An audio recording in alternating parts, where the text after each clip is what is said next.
Nice. So it seems like everyone is, yeah, still medicine, but okay, there's some people who want to learn about dentistry. So it seems like people are the same people from last week. Uh, yeah, okay. So let's start. So my name is Daniel. I'm one of the GCSE science tutors at EmpowerOwl. EmpowerOwl is a social enterprise dedicated to providing high quality education and mentorship at low prices. So if you're interested in tutoring or just any form of mentorship, I've got our contact details on the next page. Our mission at Empower Owl, or the things that form our core values, is to provide education regardless of background, ethnicity, or household income, and to do so to the highest standard possible that we can as tutors do.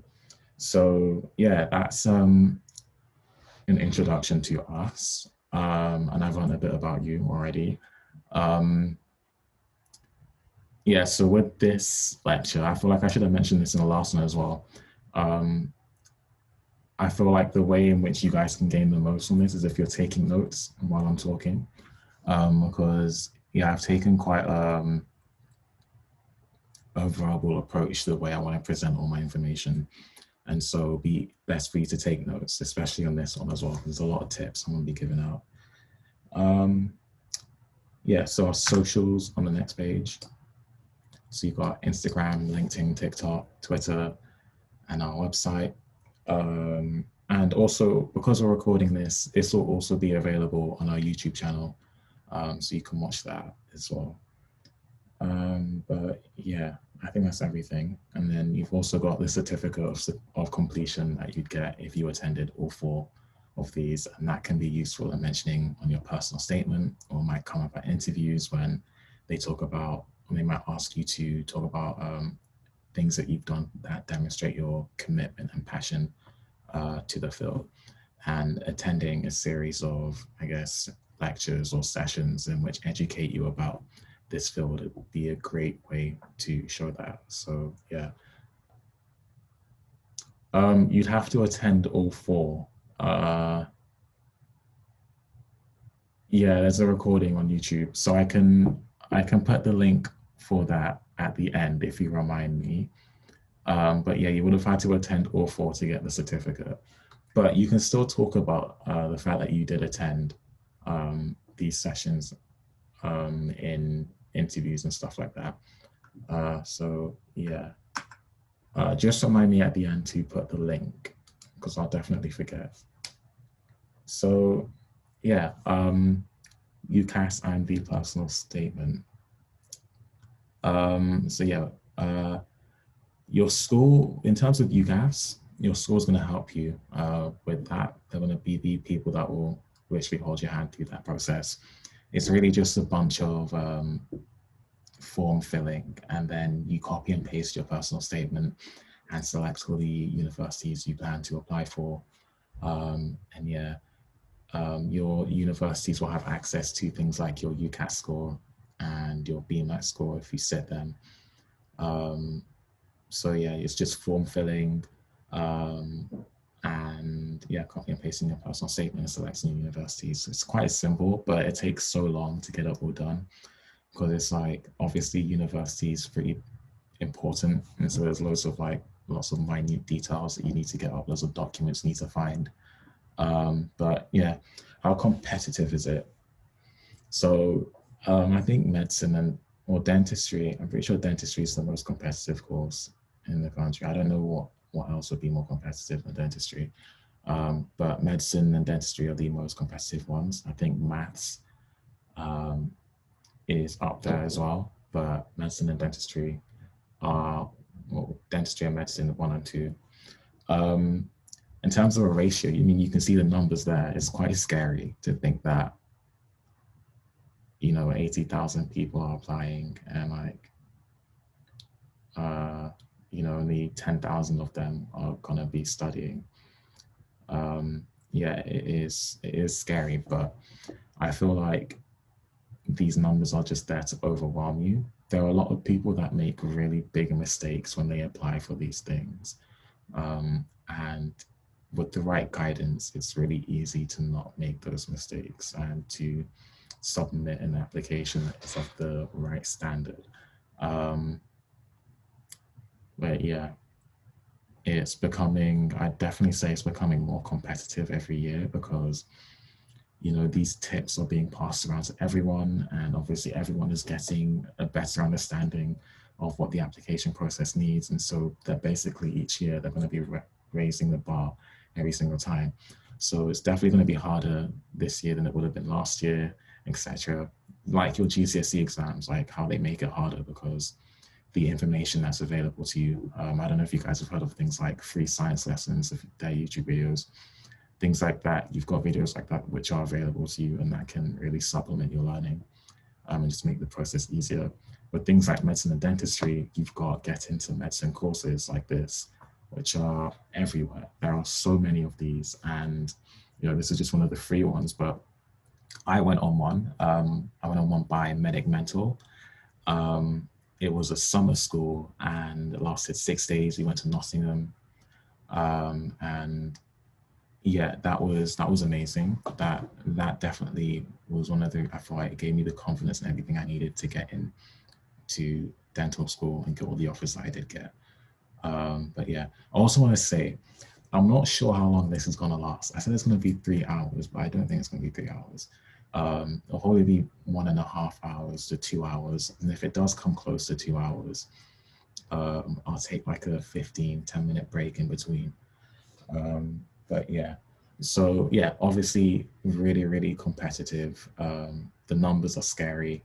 For dentistry, so for medicine, it's like 1 to 10. So one place for every 10 applicants. For dentistry, on average, it's 1 to 15. So one place for every 15 applicants. And in that example with Leeds, it's 1 to 18, which is just insane. Yeah, but most of these people that do apply, they make really, really large or just big areas that completely separate them from everyone else that was applying. So if you are, attending courses like this and which educate you on the process, your chances of getting in are already going to be so much higher because you actually understand what's going to be needed of you through your application. So yeah, those are the numbers. Don't let them intimidate you.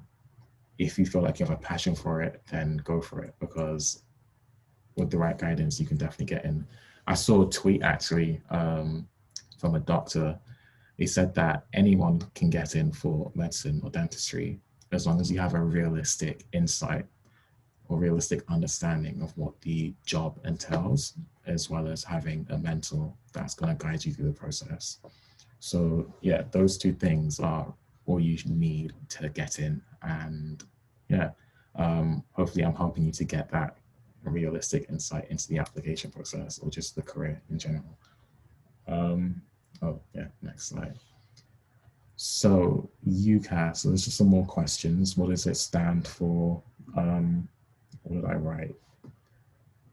The Universities and Colleges Admission Service.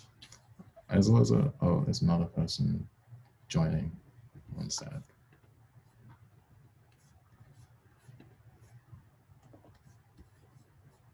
See, I can't see my cursor. I don't know how I'm gonna let this person in.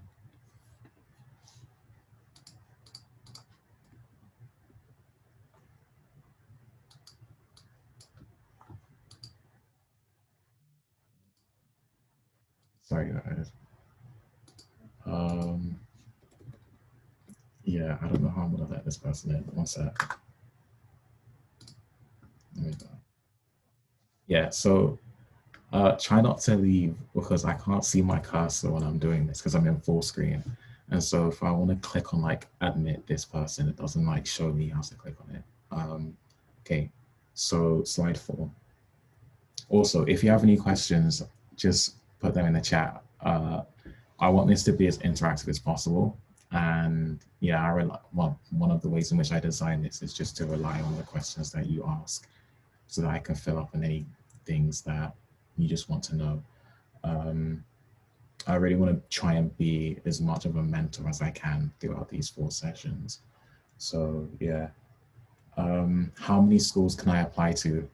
I feel like everyone should know this. When you're applying for medicine or dentistry, you can only apply for 4. Your 5th, so normally you'd apply for 5 if you were doing a course other than medicine or dentistry.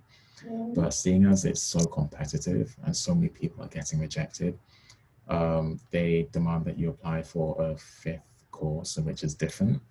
So that it's almost like a backup in case you don't get in, because so many people don't get in. And if you apply for that 5th, it still means you get to go to university and find or get, if you want to get into medicine or dentistry through a different route, basically. How do I apply?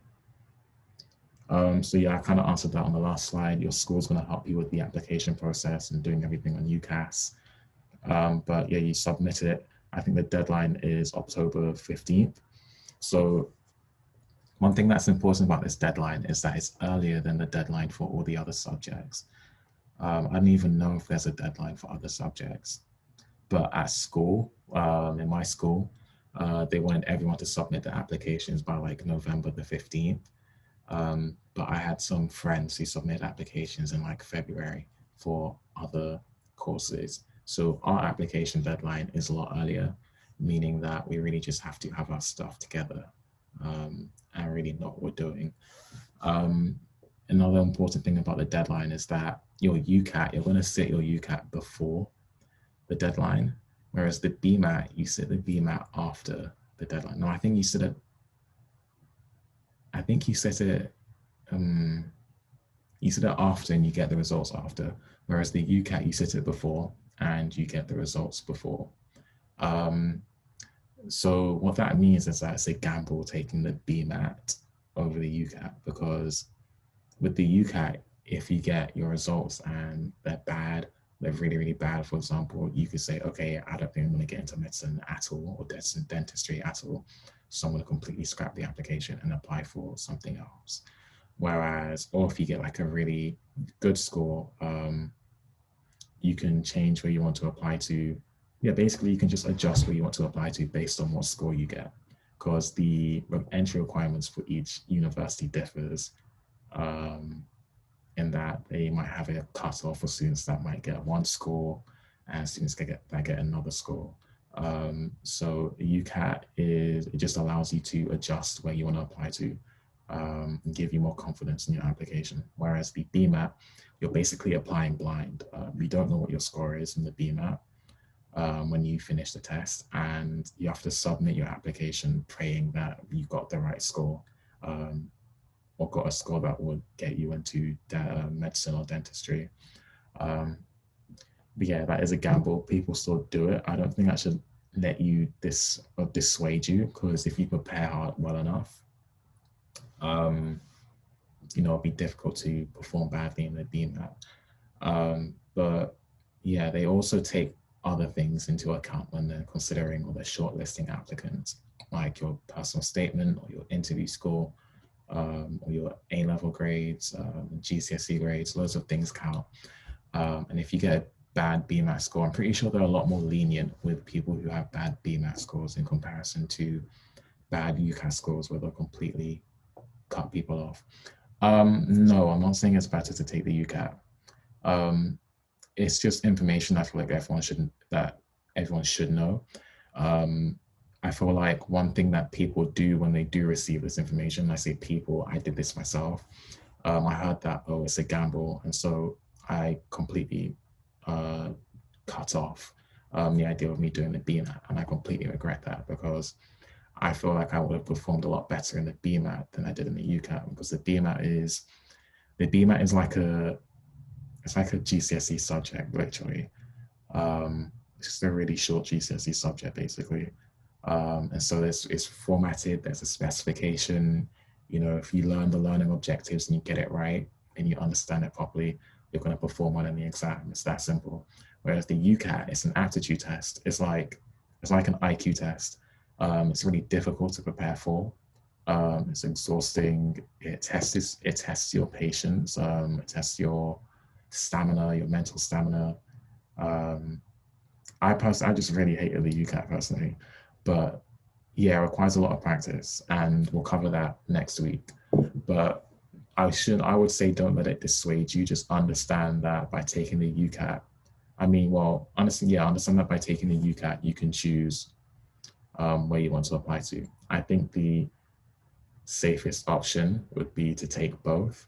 I feel like there aren't even that many universities in which only take the BMAT. I think it's like Oxford, Cambridge, Imperial, UCL. It's for medicine, by the way. They don't do dentistry at those universities. But for dentistry, it's only Leeds that take the BMAT. But yeah, if you take like maybe 2 BMAT universities and 2 UCAT universities, and I think that would be the safest option if you feel like you're someone who could perform well on the BMAT, or if you really want to study in a London university or at Oxbridge. I personally say let the university you want to go to, decide what exam you end up doing. If you want to study in London and go to UCL, then that means you have to do the BMAT. If you want to study elsewhere, like at Nottingham, then that means you have to do the UCAT. So yeah, I would say don't let the entrance exams appear as a hurdle to prevent you from going to the university you desire. Because for me, when I was deciding to do medicine, when I thought I was going to do medicine, I really wanted to go to the London universities, but I was so scared to take the BMAT. And the reason why I was scared is because I had people telling me these things like, oh, you don't get to choose what university you go to, or like you don't get that. You're basically applying blind if you take the BMAT because you don't know what your score is. And that dissuaded me from wanting to apply to a London university, even though a London university is where I wanted to go. But I ended up doing dentistry anyway, so it didn't affect me. But looking back, some of you guys who might end up going through a similar thing that I went through, where you're really, I guess, second guessing yourself and your ability as to whether you can perform under the BMAT. I think I just forgot what I was saying. Basically, just don't. Just understand that you should let the university you want to go to decide what entrance exams you end up taking. Because at the end of the day, it's just studying and revising and then doing the exam. So yeah, that was very long, a lot longer than I thought it would be. Clearing. So I don't know too much about clearing, but for medicine, there were a few clearing places available at St. George's. I think there's a few universities in which do allow for an application to medicine through clearing. It's really, really rare to get a place in that way. Me personally, after the whole A-level fiasco, so I was the 2020 cohort who had the A-levels cancelled, and everyone's grades got changed. I got given really, really bad grades. I got 3 Bs, and so I missed all of my offers, and I had to look at clearing for dentistry, and there wasn't any available for dentistry. So my dad was like, just consider medicine, look at medicine. We saw that St. George's was one of them, but I wasn't going to do medicine, and I was just going to I personally would have taken a gap year, gone for my 5th choice. Then my grades got moved back to what they originally were, and I got all my offers back. And yeah, that was, for me, just like talking about that incident, that was horribly traumatic that day. And yeah, I was just a really traumatic day. But thankfully, I got the grades that I earned, and they moved all of my grades down. But yeah, just to know that clearing is one option for medicine. But if you don't get the grades, you typically just go for either taking a gap year or going for your 5th choice and going to find a way into medicine, or like an alternative pathway to medicine, such as completing the degree and then going in for graduate entry medicine. Graduate entry medicine is like a shortened medicine course. There are loads of universities that do it, loads of top universities. I'm pretty sure, so I know that Oxford, and Cambridge do a 4-year course. King's do, I think, a 4-year course. King's do a 3-year course for dentistry if you wanted to do, so if you're doing graduate entry dentistry, they do a 3-year course. I'm pretty sure all of the dental schools do graduate entry dentistry. But yeah, that's if you don't get your first choice and you end up going for your second and completing that degree. There are also other universities like Manchester, in which if you are doing something like biomed, you can apply midway through the course. So like you finish your first year and you apply midway through to do medicine. They would accept those sorts of applications, but it's rare to find those sorts of universities, and it's also really difficult to get that place. Well, that's what people told me, it's difficult. But I'm sure if you tried hard enough, you could get it. So I think they give it to like 10 people a year in total in Manchester. Okay, so I think that's everything. How much does it cost? It's not everything. 9,000 a year.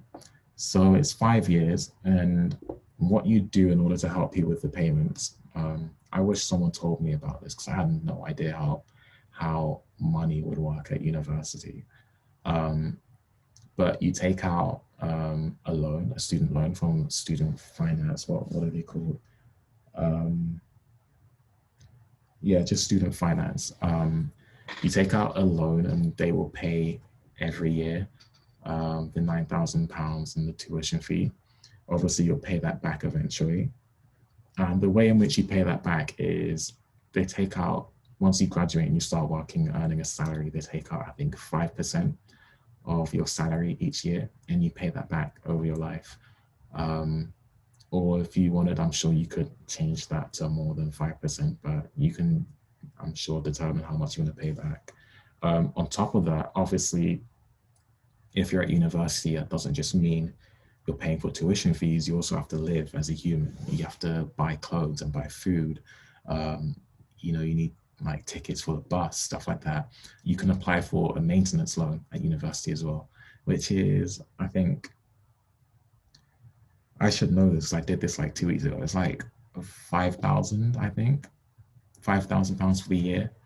And they divide that over your 3 terms. And yeah, that's just extra money, another loan on top of the loan you've already taken out. And you pay that back in the same way that you pay back your original loan. That's what everybody does. I've seen some people, some really special individuals from like YouTube videos. One girl went to King's and she didn't take out a loan. And while she was doing medicine, she worked as a tutor. And I think it was just tutoring. She worked as a tutor and she paid for everything. Each year she paid like the £14,000 that would have been the maintenance, or that would have been like in total for the tuition fees and her lifestyle. And she didn't even live a life in which she forced herself to be like really, I guess, stingy with her money.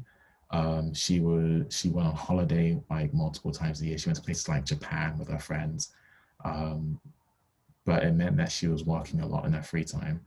Now you might be thinking, okay, but how did she end up doing when she graduated? She did amazing. She got off, I think it was a first. I don't think they even do first. She got like honors. She graduated with like 83%. Throughout, like, yeah, as an average of her grades was 83% honors. And yeah, she did that. So if you're thinking that, oh, I don't know how I'm going to be able to finance this, I don't know if I want to be able to, or force myself to pay that sort of money back when I'm at university or when I'm working in the future, that's always an option. And it's not impossible. I know that I said she was really special. She isn't that special. She just pushed herself to do it. It seems like something that's unattainable, but when she broke it down, it really, really looked easy to do. And yeah, but she had her own like personal circumstances, which meant that she was like providing or paying, giving money to her family to help them live as well. and that's why she had to do it. But yeah, it would affect your studies if you did that sort of thing. And she definitely didn't lie about the struggles that she went through and trying to do it. Okay. The personal statement. So how many of you guys have written a draft for your personal statement or just have an idea of what you want to do for it? Or just leave it in the chat if you've done anything or made any progress. Okay, Christina has. That's good. I'm guessing nobody else has then. Okay. Yeah, the personal statement. Obviously a key aspect of the application process. I feel like it's the part of the application process in which you're supposed to show off the non-academic skills that you understand are required by the profession, that you've gone on, and then that you've also gone on to try and emulate through things like volunteering or try and develop throughout your application process. Yeah, it's just an opportunity for you to show off that, as well as the skills that you would have acquired through doing like extracurricular activities and stuff like that. But what is a personal statement? So yeah, I think I gave a good answer to that, but it's just used to help for the universities to help choose their suitable or the best candidates. The way in which each university uses the personal statement is completely different. And I actually didn't know that when I applied and I made a mistake. I feel like it's the reason why I didn't get all interviews, because I made a mistake applying to one university that I shouldn't have applied to. I'll go on to that on the next slide, I think.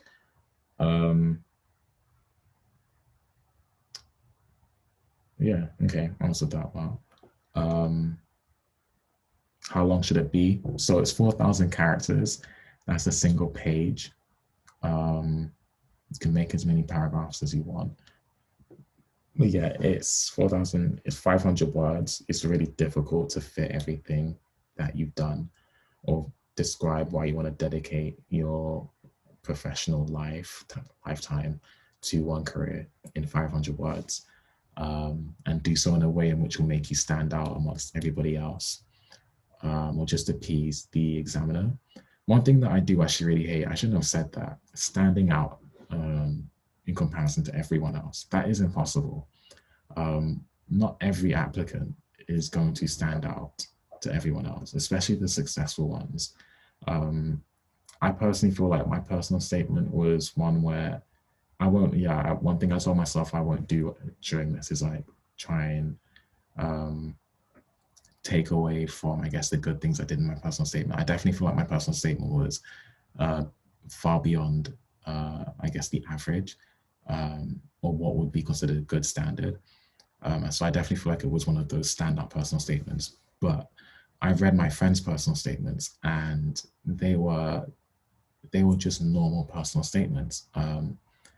You don't have to force yourself to be completely unique, because bear in mind, this is a profession in which requires or calls for people who enjoy the sciences and enjoy helping people. There's not much else you can do to make yourself stand out, because everyone else is going to be accepted. They enjoy science and they enjoy helping people. And so all the personal statements you're going to be reading are going to be tailored around things like, or around people who just enjoy science and enjoy helping people. So it's hard to make yourself stand out, because you don't really need to mention anything else other than the sciences and helping others.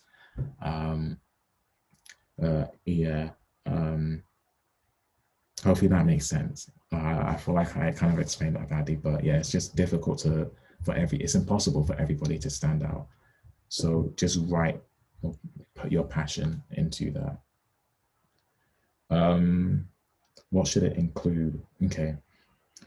So I think I found a good way to summarize this. So 3 things. So this is the part where you should be taking notes, by the way. It should involve your motivation. So why do you want to study dentistry or medicine? It should involve your exploration of this decision and the things you've done to explore the career and educate yourself about it. So what have you done to learn about it? And then your suitability. So why are you a great fit to be a dentist or a doctor? Yeah, those are the three main things that every single personal statement should be, I guess, designed around. And you'll see that in my personal statement. I didn't even know these three things as I did it, but as I read through my personal statement, I realized I did that absolutely perfectly, and in a way that was completely unique to my experience of the profession. How do I structure this? Okay, so I've got another slide in which does this well, but you can again summarize this into 5 points. I've got, what was it, six points in terms of structure. So why you want to be a dentist or a doctor, so your motivation, your work experience, your volunteering, wider reading, and any extra studying you've done, extracurricular activities that you might have done, and then your conclusion. What were the three things again? The three things were motivation, so why you want to study dentistry or medicine, exploration, what have you done to learn about it, and then suitability, so why are you a great fit for dentistry or medicine? Three, not four. And then the six things, why do you want to be a dentist or a doctor? So your motivation. The work experience that you've done, so talk about that and what you learned from it. So yeah, I'll say that again. Work experience and what you've learned from it. That what you've learned from it part is really important. That's the reflection aspect, but also comes under the exploration bit I was talking about. I mean, if you think of it as like three trees, basically. Those three things I gave, or three pillars. Trees or pillars? I'm going to go with three trees.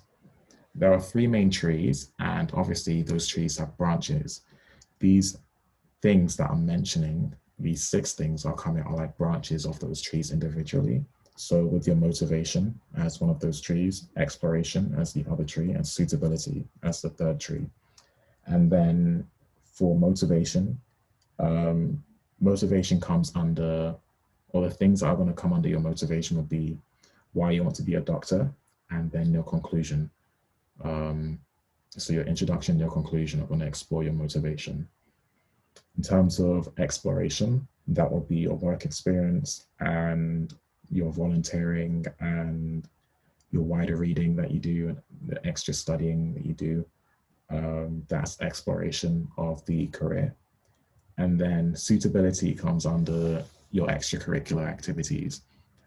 So like your volunteering and the skills that you've developed, or working in a shop, those sorts of things. So does that make sense to everyone? Hopefully. Just put yes in the chat if it makes sense. Okay, perfect. So yeah, those are like the three trees, and then the branches of those trees, or the subtopics, the three main topics and the subtopics of the things that you need to be exploring in your personal statement. Who can help me with this? Have I missed one of them?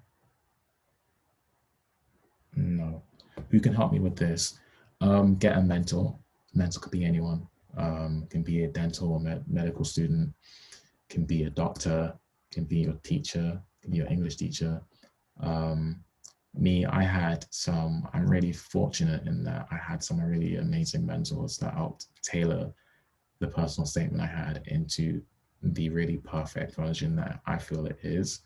I can't take credit for writing it because those guys helped me so much, and they helped refine the really messy draft that I had into what it was. It wasn't necessarily that it wasn't my work. It was more like I had all these experiences and all these emotions that I felt towards this career, but I couldn't find the right words to cement that or to give the reader the right understanding of how passionate I was about it. And they were the people that really helped me to do that. So yeah, mentors are important. Okay. How do med schools use personal statements? Actually, you know what? I'll talk more about my mentors. So yeah, that's summer school. Again, write this one down. Medic mentor. It's definitely the best decision I ever made to do that.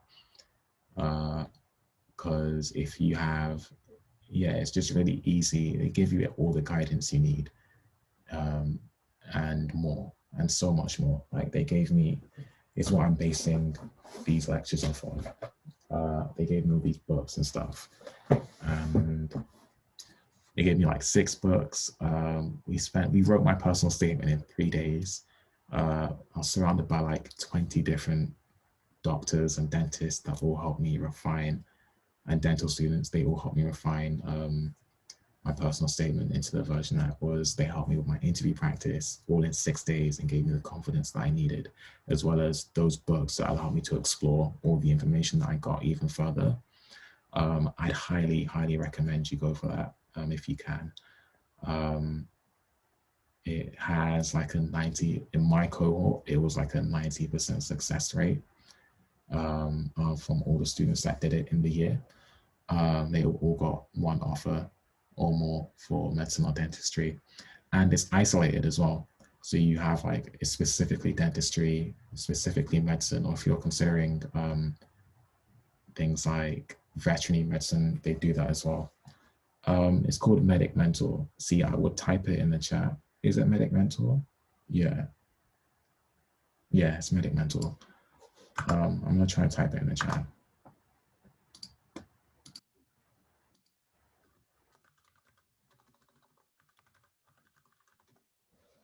Obviously, this one is paid and definitely comes with a price, because they will get you in. I'll just be straight up. Like, it's really, if the people that didn't get in, you had to see them. They were people that was never meant for the profession, in my opinion. They were really like disruptive during the entire thing. Although the people that I know that didn't get in, I just think it'll be really difficult for you not to get in with all that help. Yeah. So if you go on their website, it will show you everything. Don't click on the workshops that they offer, because there are workshops that I feel like there'll be a similar quality to what I'm doing. They're not by the same people that helped me. You want to go for the summer school, the 6-day summer school. Yeah, 6-day summer school. That's the best thing. Yeah. Okay, next. How do med schools use how will medical schools use my personal statement? As I said, it differs like insanely. So let's talk about the big mistake that I made. So if you have a read of all of this, I'll give you a few seconds. I'm just going to start talking over it. If you look at Birmingham is one of the places that I applied to. So as I said, I got a really poor UCAS score on the day that I did it. And my application was extremely strong. But just on the day, I felt, I mean, personally, I felt like the UCAT was just not for me. I just felt like I couldn't do it. And looking back, I'll go back into that on the next session. Looking back, there's a lot of lies, and this is one of the things that you'll come across in once you get into things like med school or dental school. People aren't very truthful with how much work you need to be doing for a certain exam. And I was told I should do 4 weeks of worth of work for the UCAT and like do a tiny bit of revision every day. I tried that. And yeah, I just didn't perform well. I wasn't seeing the progress that they said I would be seeing. But yeah, that person that told me to do that, she got like 900. But then I also met another person who got 900 and they did 6 months of work for the UCAT. So I would recommend you do 6 months and never do 4 weeks. And I say recommend, do 6 months, please. Like, for someone to say that they got 900 with 4 weeks of work just definitely isn't true looking back at it. That exam is way too difficult. So you want to be doing like 6 to 8 months, or after you finish year 12, spend your entire summer going over the UCAT. I'd personally recommend you introduce yourself to it, maybe in January, and then spend the summer just practicing. Yeah, that should be like 6 months. Yeah, spend the summer like practicing over all of it. I think 6 months is like March to October if you wanted to sit the UCAT in October. I had a friend that sat it in July, straight after school, so she could have a summer break. I think that's a great idea because the application process is so stressful, and I feel like it's one of the reasons why I performed so badly on that day, because it wasn't that I necessarily couldn't do it. I just got really nervous on the day. And so yeah, that was why I got a really bad UCAT score. But I had amazing predicted grades. I had an amazing set of GCSEs, like outstanding for both of them. And my personal statement was top tier. But if you look at Birmingham, so I applied to Birmingham as one of my universities. I thought I was applying strategically. They said that they have like a low weighting of the UCAT. No, you can't resit the UCAT. You can resit it you can resit it next year, but no, you can't resit it. Neither with the BMAT. Whatever your score is, that's your score, and you have to apply with that and hope for the best. But that's why if you have really amazing predicted grades or an amazing set of GCSEs, those things will carry you through, or an amazing personal statement that will carry you through, because your application is weighted. It's like they give everybody points, and at every university that weighting will differ. So some universities might be like, oh, we're going to focus 50% of the marks on your personal statement and 10% on your UCAT. Or some universities will be like, we're going to focus your scores like 70% based on your UCAT, and like 10% on your A levels, 10% on your GCSEs, and another 10% on, I don't know what else they'll do, but you get what I'm trying to say. But yeah, so with Birmingham, they said that they had a low cutoff or like they just didn't weight the UCAT and the SATM really highly. And so I applied there. I didn't understand I applied there basically thinking, okay, well, my A levels are great, my GCSEs are great, and my personal statement is great. So my personal statement is really what's I thought would carry me to leave me standing up, I guess, against everyone else. But the thing with applying is that everybody has good A levels. Everyone has good GCSEs. Not everyone has a good personal statement. And seeing as they didn't weight my personal statement at all, that meant I didn't get any bonus points on my marking. And so I was rejected without interview from Birmingham. And I think that was why. I know that was why now. So yeah, you have to understand with each of these universities that you're applying to. So this is the thing I'm talking about with applying blind and applying with your UCAS scores. You can change where you're going to apply to based on what the university weights, or how the university selects their individuals for interview, because it differs. And I made a mistake by applying to Birmingham. It also differs for dentistry. So I know that I'm quite confident that for Birmingham, it was exactly the same, but for Bristol, it definitely wasn't the same, because my friend who did really bad in her UCAT as well, she got an offer from Bristol, obviously, and she had amazing A levels, amazing GCSEs, and an amazing personal statement. And she got an offer from Bristol for dentistry. But for Bristol Med, clearly it differs. But yeah, it just shows the importance of weighting and how each university uses it differently. Yeah, okay. So how do I write it?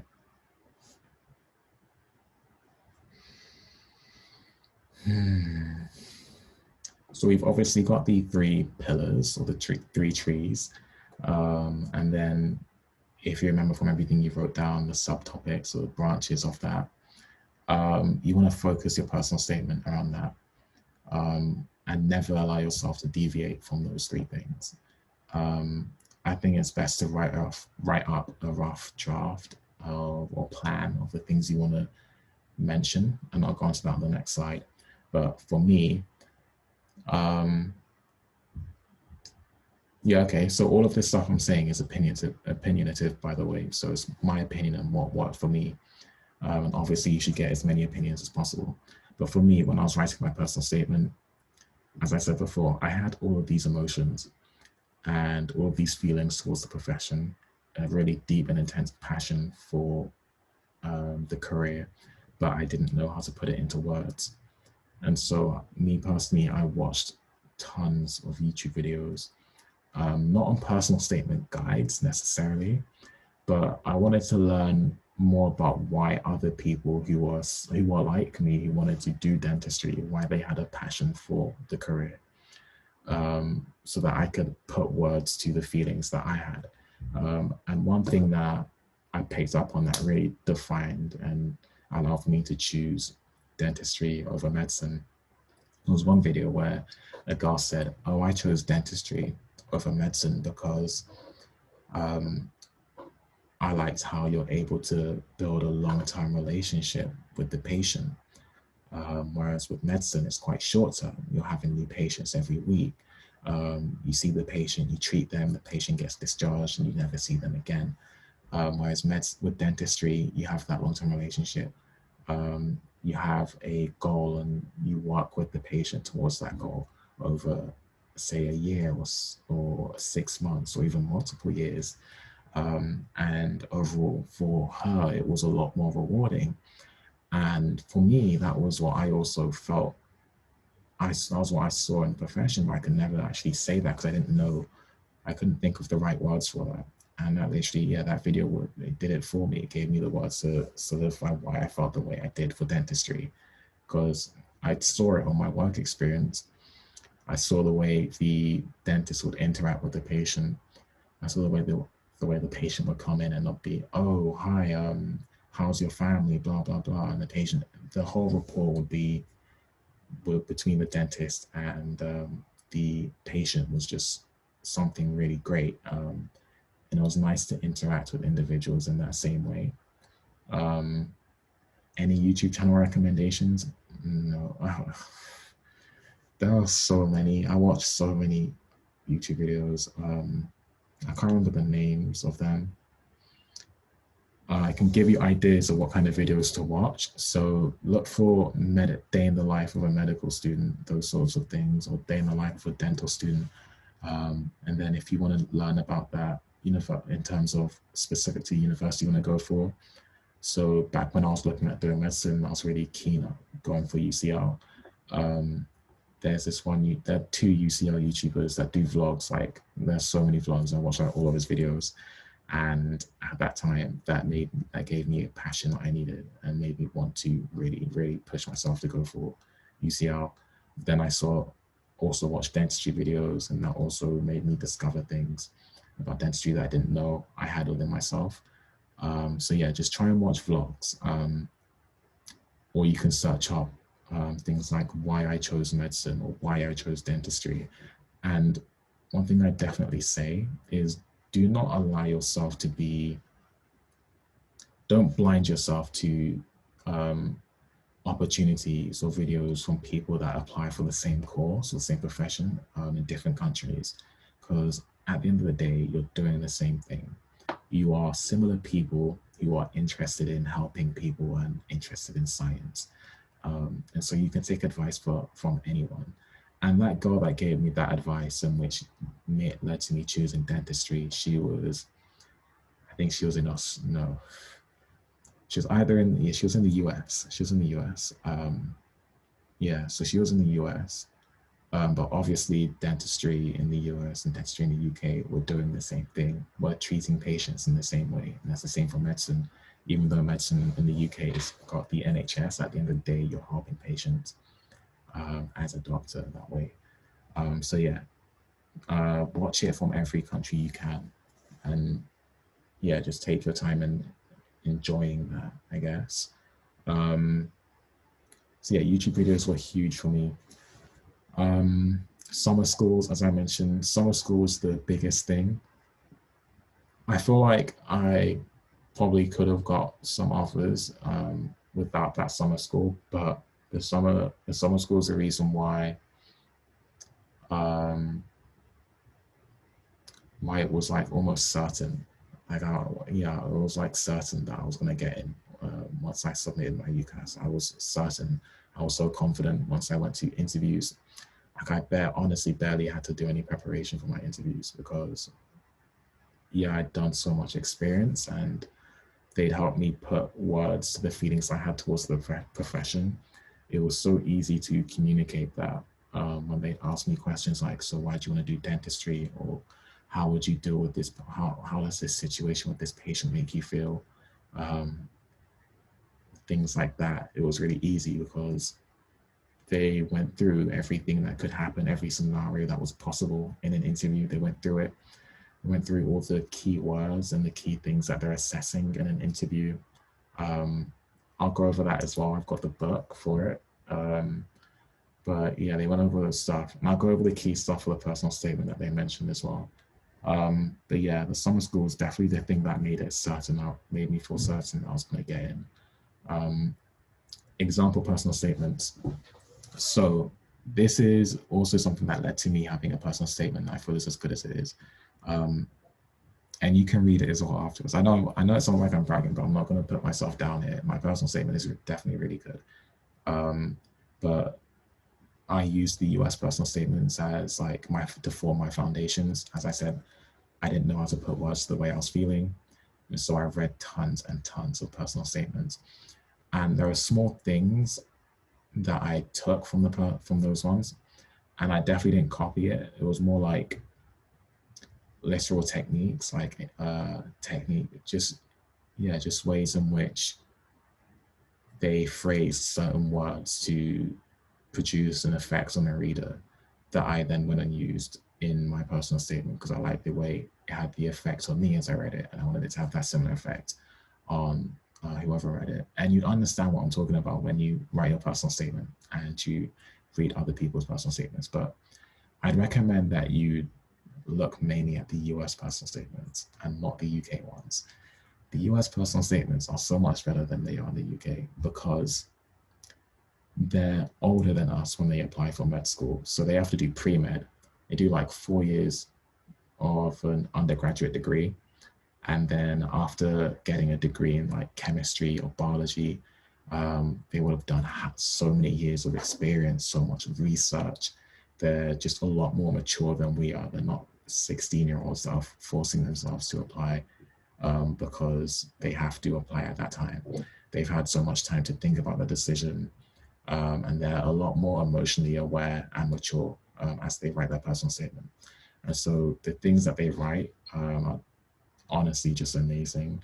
You can see a genuine, really deep and intense passion for these guys in their personal statements and the stuff they write. And yeah, I read those and I saw the way that they were able to put their passion into words, and it helped me to do that as well. It was like a guide. It was also like a way for me to see the standard at which a personal statement can be at. Because the UK standard, in the UK, what they consider a good personal statement is stands a lot lower in the UK, but that's just because we're younger, we don't have as much, we're not expected to have as much experience as the people in the US would, because they're obviously older than us when they apply for med school or dental school. But yeah, I'd recommend you read the US personal statements. You can go on Amazon. That's the best place. Don't Google it because they'll normally show you the bad ones. For dentistry, I saw this amazing one in which showed I had like 100 personal statements for students that were applying for like Harvard and Yale and UCLA. They showed their personal statements, and there's some amazing, amazing, really touching stories. It showed to me how emotional the career is, because a career like dentistry at the surface, with everything that's told to you about dentistry, you know, when I told my friends I was applying to dentistry, they'll be like, oh, so you want to clean teeth all day? And, you know, it's those sorts of things that created what I would initially expected from dentistry. But having a deeper understanding to how, I guess, how deep it really is, that those US personal statements really did that. And it also shows you how good they are at reflecting on their experiences. So yeah, really, really, really, really do that. These things I've got here are musts, like they're definite musts. Personal statement guides, yeah, I had a book for that. The personal statement guides, they helped me do my introduction, as well as those US personal statements as well. I'd read their introductions and see how powerful they were. It gave me an idea of the things that I needed to do in my introduction to make it powerful as well. And then obviously get a mentor, as I said. Yeah, get a mentor. Dental students, medical students, doctors, dentists. People say too many chefs spoil the dish or whatever.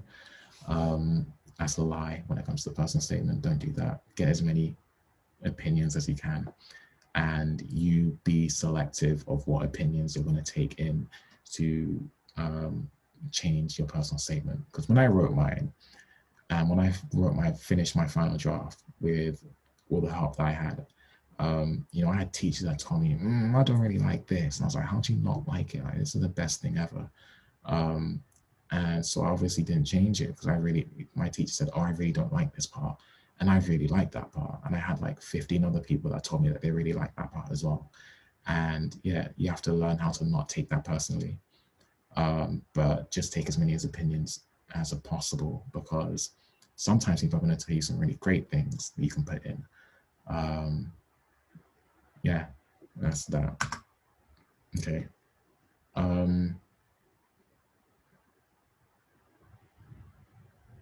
Okay, so it's been an hour. Time is definitely flying.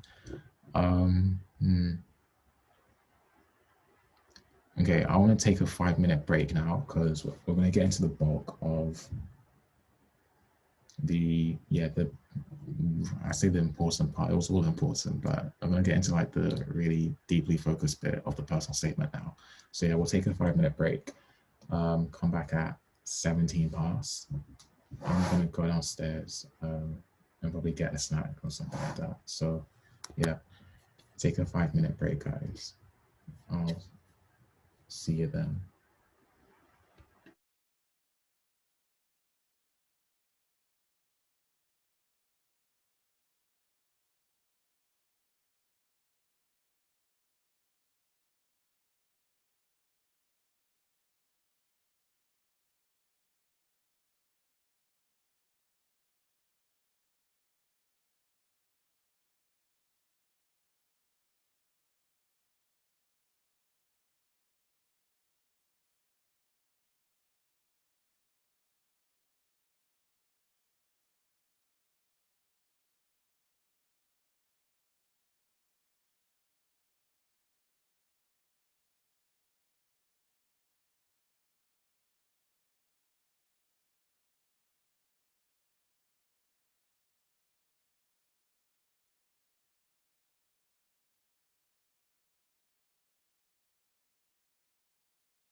Okay. Uh, we've got 1 minute. Do any of you guys have any questions so far?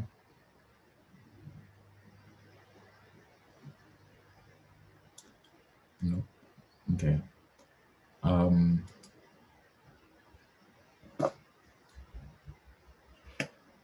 yeah. So these things that I've got on here, you guys should write them down.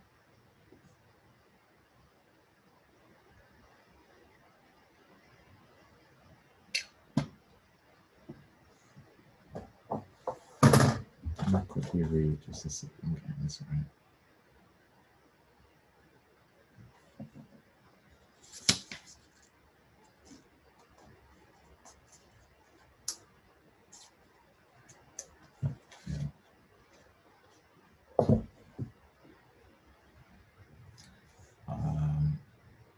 Okay, is everyone ready? Just, yeah, someone put yes in the chat. So I got. Okay, nice. So transferable skills. So I mentioned this word earlier. You might have forgotten, but like I said, I think I should have said the personal statement is like an assessment of your transferable skills. These are the transferable skills.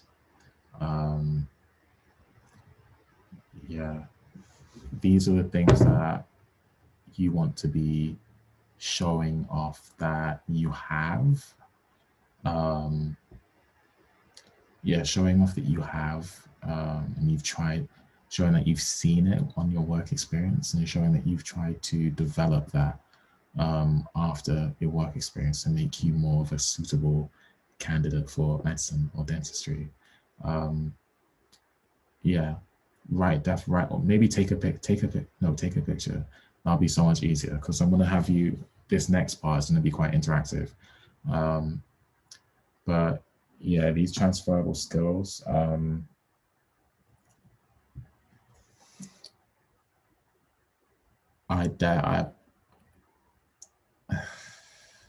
think I mentioned all of them, to be honest. And I wasn't weird about it. I didn't like use the exact words. I was really sly with it and just managing to fit all of that in. Show just using every opportunity that I had to demonstrate those transferable skills. And on your work experience, when we say things like reflect on your work experience, so you initially write down the things that you saw. So for me, I did my work experience, saw tons of stuff, didn't really know what I was seeing. I saw loads of it and I just asked them, what is this? What is that? They told me. Was one thing that I saw, like one of the key things I saw was like a really nervous patient who was crying and screaming. And the dentist calmed them down and held their hand as they were doing it, and then continue to do the procedure after getting their consent. I just wrote it down. I was like, okay, that's kind of cool. But after reflecting on it, I identified the skills that they were using in that incident. In that case, the skills that I saw after reflecting, well, I first talked about how it made me feel. No, I talked about the skills first. I said, okay, I saw how the dentist and the dental nurse was able to empathize with the patient, seeing that they were really stressed.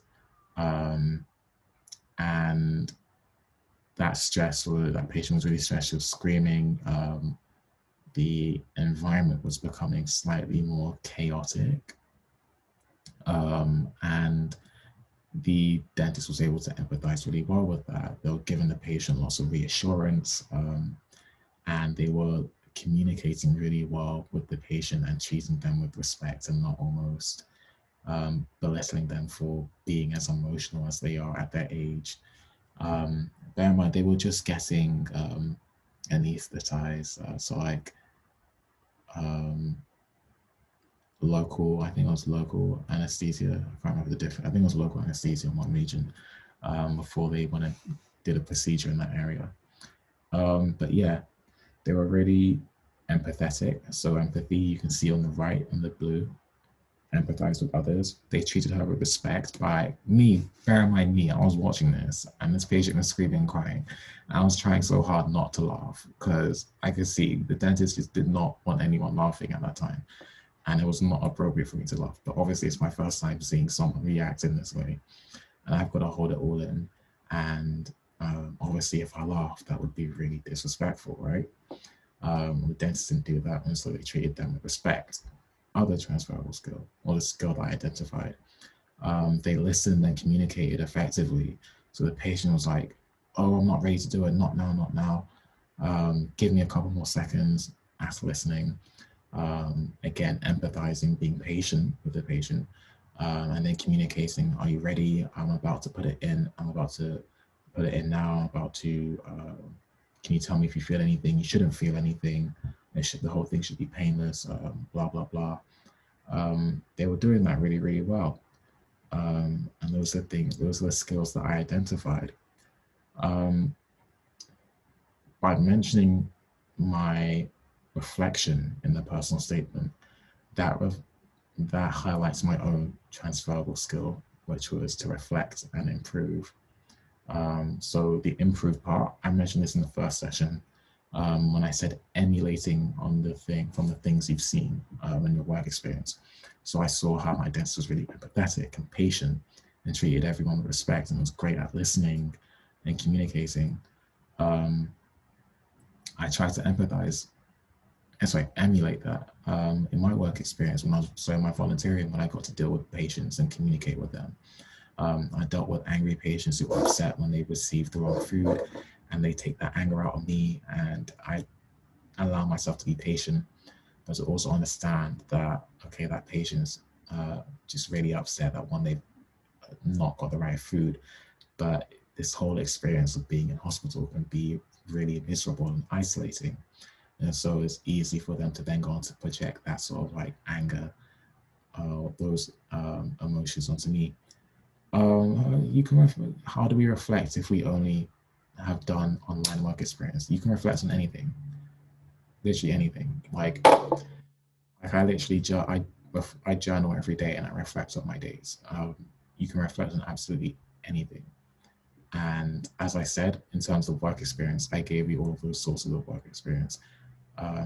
If what you're trying to say is that your online work experience wasn't that interesting, then go and watch the Netflix stuff that I said that was interesting.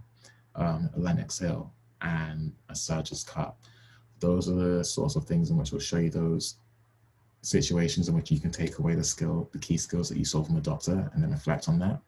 That alone is just as valuable as getting work experience or seeing those sorts of things in person.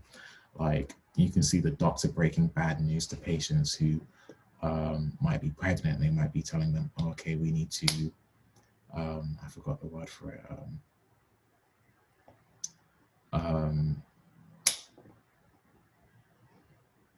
I can't remember the word. I'm just going to say end the pregnancy.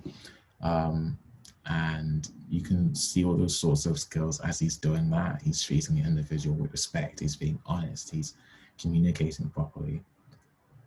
Terminate, there we go. Yeah, that's the exact word, terminate. And yeah, he's coping. I mean, there was a stressful incident in that he was doing the procedure and it wasn't going to plan. And he obviously had to then break the news to the patient, okay, the procedure didn't go to plan. We're gonna have to end the pregnancy or terminate this. And Lennox Hill and The Surgeon's Cut give brilliant examples for that. So many. And they're like 4 episodes long each. Like you should probably watch them like now because you're on your summer holiday and you want to be seeing these things as early as possible so that you have as much time as possible to think about it.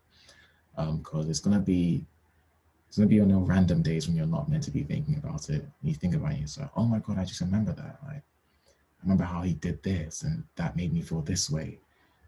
Those sorts of things. But anyway, after you pick up and identify those transferable skills, so out of all of these ones I've listed, when you've identified them, you then talk about how it made you feel. And those are talking about the way it makes you feel is what can lead on to your motivation to pursue the career. So for me personally, I didn't have one sparking moment that made me say, oh, it's dentistry. I had several moments in which led or created this huge motivation that I now have for the career that I'm doing. Loads of small things, and it was mainly my work experience that contributed to that. But there's lots of small things, learning as much as possible day by day about the profession that allowed my motivation for dentistry to eventually outgrow what I had for medicine. Um, yeah. Okay, I think I've mentioned everything really well.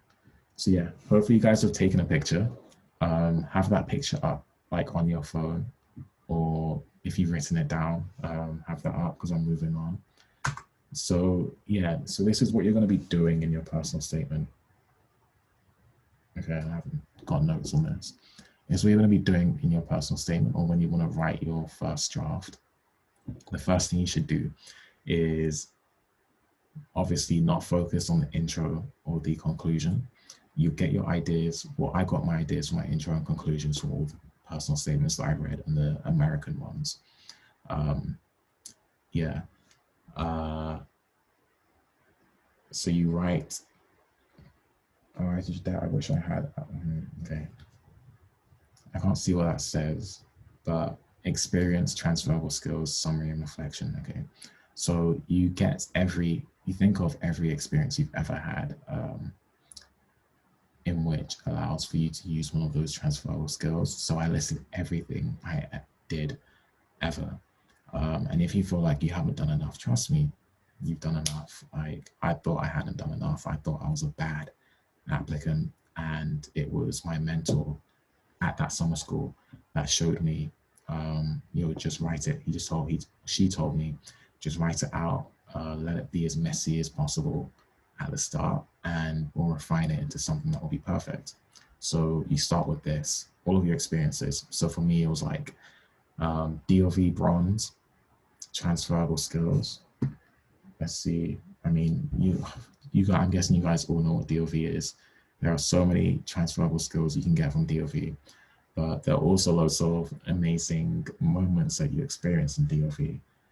Like, I'm sure there's probably a point in time where everyone experienced some sort of conflict, or they experienced a time where they had to force themselves to be a leader for maybe just a few moments, or when they weren't just a leader, they were the communicator on the team.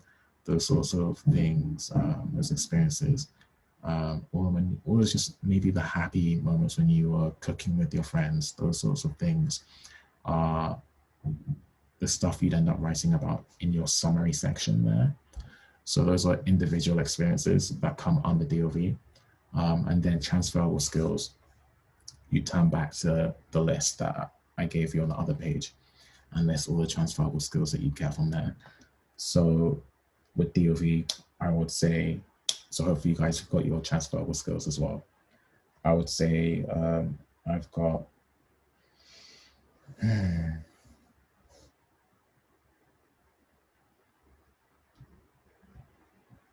I think all of them really.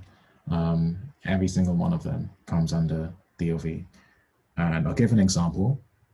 So during my DOV, an opportunity in which I had to empathize with others was when one of my teammates, we were walking at a fantastic pace, a pace that was above what I think just above what we were meant to be going at.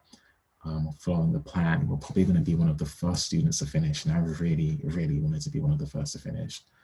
My teammate was like, yo, I can't do this anymore. I'm really tired. I want to take a proper break.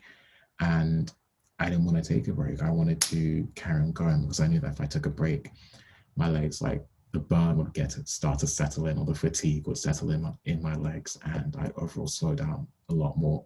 But I had to empathize with my teammate because they might not be as, I guess, I might not have just had as much energy as I did at that time. And so I just had to say, I just had to empathize with their situation and understand that, I want to finish this in a way in which allows for all my teammates to be happy, and to finish this basically together. And that was genuine. Although it sounds like cringy. It was genuine that I wanted to finish this in a way in which meant everybody was happy. And so I understood the way he was feeling and why he wanted to stop. And I knew that I had to put my own goals aside in that one instant. So yeah, that comes under empathize with others and be a good leader and team player. Because I had to sacrifice us coming first, or the team coming first. Yeah. Okay, yeah, so that's just one example of an experience. Another example, because you might be thinking, oh, I think there was one student last week that asked me if they wanted to teach, if tutoring was a good way of like guessing experience. To be a doctor means to teach. So tutoring is like one of the best things you can do. I think you don't really see students doing tutoring because they're not really confident in their ability to teach at that stage of their education. Because like if you're a GCSE student, it'll be difficult to teach when you don't know that much. But obviously if you just found like a student in like year 3 or year 4, it'd be easier for you to teach them. But yeah, tutoring would definitely be insane. And that's the sort of thing that will make you stand out in every application in comparison to everyone else, because nobody teaches. And teaching is such an important aspect of that. You gain so many important skills, such as, in fact, you know what? How about you guys tell me what transferable skills you can get from tutoring? Put it in the chat. So using the list that I gave you, tell me what transferable skills you can get.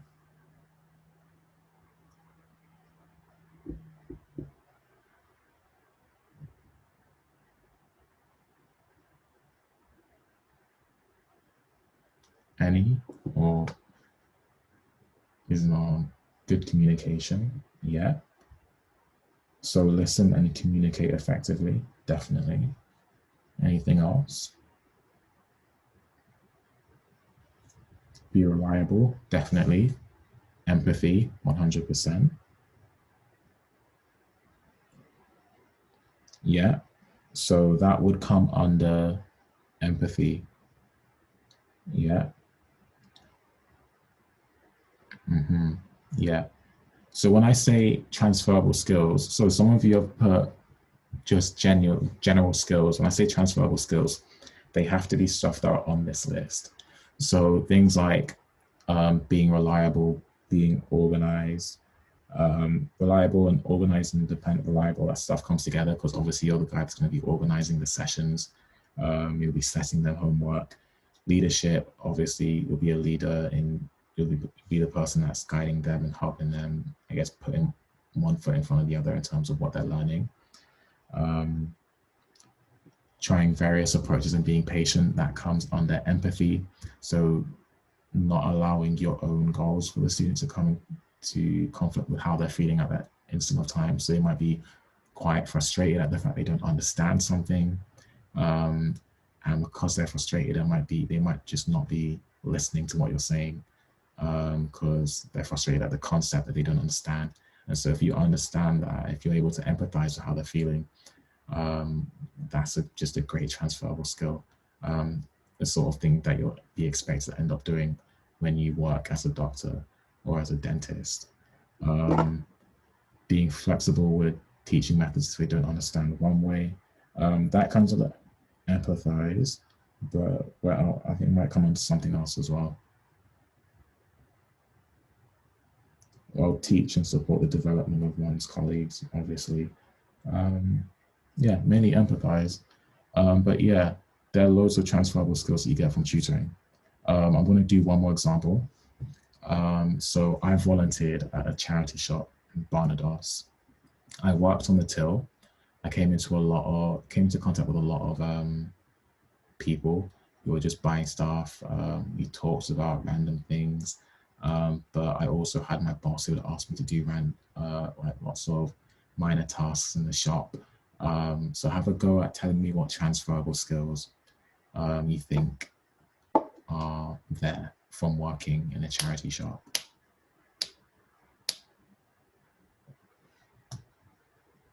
Using the list that I asked you to take a picture of.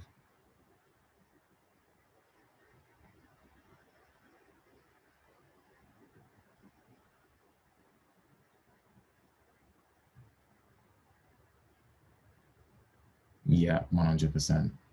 100%.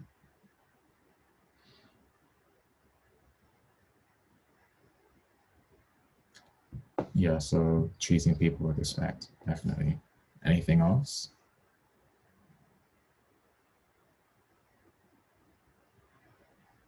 Handle responsibility, 100%. Yeah, I was so nervous when she told me that she wanted me to work until because being I was in charge of the money, and that was scary. So I'd never done something like that before. It was a big responsibility. Working well under pressure, 100%. You can imagine on days where there'll be loads of different customers in the shop, people asking me questions while I'm trying to do one task. You have to manage that and be able to perform properly. Those are skills that will transfer really well into medicine. Or, yeah, asking for help when needed. Yes, yes, yes, yes.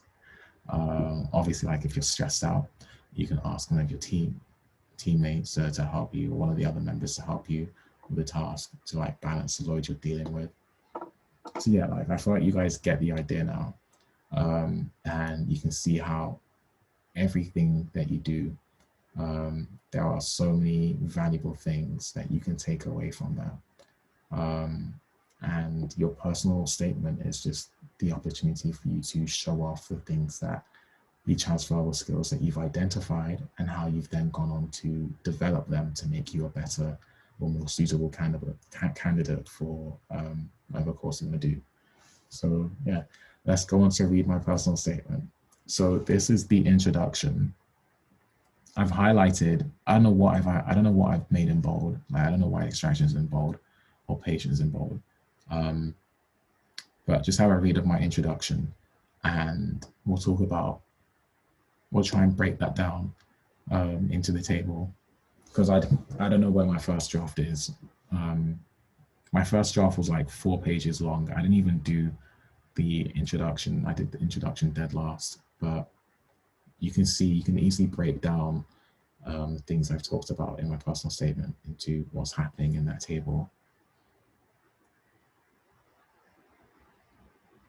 See, I'll give you a couple of seconds to read that. Wow, actually is going on for a while. We should be done in like 20 minutes, by the way. So.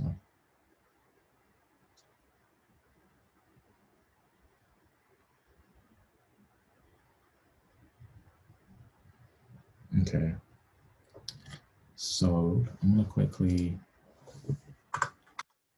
just gonna move the chat bar. Okay, so I'll do this for you just to save time. In terms of the experience, well, I'll read it out.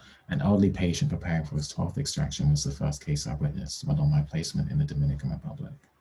Observing how the dentist used a combination of honesty, sensitivity, and professionalism to counsel a patient on good oral hygiene and the importance of this procedure was a moving experience.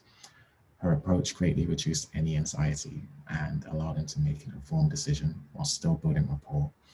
I feel that being entrusted to care for someone's unique dentition is a responsibility that I'm striving for, which thus began my journey into dentistry. So here we're just covering the motivation part. So I broke it down into 3 trees: motivation, exploration, and suitability. We go a bit into exploration as I reflect on my own experiences, but here I just gave one experience in which I felt contributed largely into my decision and motivation into pursuing dentistry. I kind of lied at the end and said that it's the reason why I started dentistry. It's not. I couldn't think of one, so I just said that. But yeah, the experience. So when I was doing this, I didn't know what to write. I don't know what inspired me to write this. I think this was just on my own. But there were certain things that I did take away from personal statements that I've read. So observing how the dentist used a combination of honesty, sensitivity, and professionalism. That list of 3, I didn't use the exact words, I used my own words, but I read a personal statement in which someone said, a career in dentistry requires a career in dentistry entails a combination of science, manual dexterity, and artistic flair.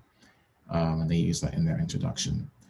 When I read that, when I saw that list of three, it was really powerful. I liked the effect it had on me as a reader. And so I then want to put a list of three in my introduction so that I could also have that powerful effect, I guess. Oh, wow, someone's joining very late. Okay. So yeah, I went on in terms of the experience. This happened in this was one case during my work experience in the Dominican Republic. Yeah, that patient came in, was ready for a 12th extraction. I didn't actually know if it was 12. I knew it was like between 7 and between 7 and 12. And so I just said 12 to make it sound a lot more exaggerated. But yeah, it probably was 12 to be honest, but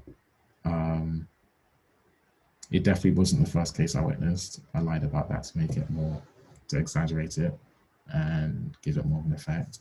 But the important thing that I want you to take away from this is how I've reflected on that one experience. So I saw a patient come in for an extraction. That was it. The patient was nervous, but all patients will be nervous when they do an extraction. But yeah, what I wrote down is I just saw a patient coming for an extraction. I think this was their 12th extraction, and they seemed kind of nervous as it happened. When I reflected on that a few weeks later, I looked at the transferable skills, or the skills I saw the dentist use as they were working on that patient or working with that patient. And the most important thing that had a big effect on me was how, let's find the exact word. Yeah, how honest and professional she was. So that comes under the transferable skill that I listed. Be honest, polite, and act with integrity. I saw those things, and so that would be the transferable skill for that one experience. Her approach greatly reduced any anxiety and allowed him to make an informed decision, which, whilst building rapport, rapport is just a good relationship between two individuals. And yeah, so that was me using one experience and reflecting on it as to how it contributed to my motivation to pursue dentistry. Yeah, so that's the intro. Now it's just my personal statement. I think it's 5 paragraphs. This is the second paragraph. So have a read of that.